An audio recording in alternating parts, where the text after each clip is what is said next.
Sanibonani balaleli be-SATV Scoop. Namuhla sibuka iziqephu zakamuva zama-show eniwathandayo. Lapho izimfihlo, uthando nezigameko ezingalindelekile ziyavela. Ngubani ozophumelela? Masibone.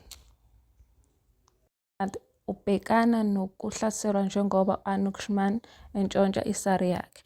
Naphezu kwezithiyo, uyayithola ethempelini futhi ulungiselela umqhudelwano wokugcina. USantak uyameseka kuyilapho izingxabano zomndeni ziqhuma. U-Anand wehlula ukwesaba kuphuma esiteji futhi uhamba ngokuzethemba. Umklamo wakhe uthokozisa abahluleli, umnika ukunqoba komqhudelwano. UReshma uba nomona ngokubona ubudlelwano buka-Anand noSantak. U-Anand ubekwa amacala amanga enkantolo. UMalty uveza ubugebengu buka-Ankushman futhi umela u-Anand, kanti uSantak ubhekana namaqhinga kaReshma. Iqiniso liqala ukuvela futhi ubulungiswa buqala ukunqoba. U-Anand uhlangabezana nobunzima emsebenzini njengoba uReshma noVruta beqhathaza.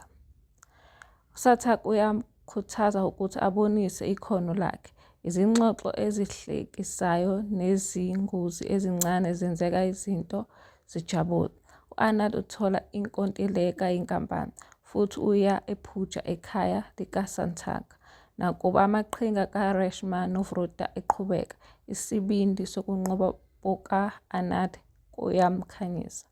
Ungaphuthelwa uthando lweqiniso kuStakhanya ngoMsombuluko kuya ngeSonto ngo-6:30 lapho ikhono, uthando nobulungiswa kuhlangana khona. Ngiyabonga ngokubuka. Ungakhohlwa ukucindezela like, subscribe, comment bese ujoyina umndeni wethu ukuze uhlale uvuselelwa ngeziqephu zakamuva zama-TV shows owathandayo. Sibone kusasa ngeziqephu ezisha.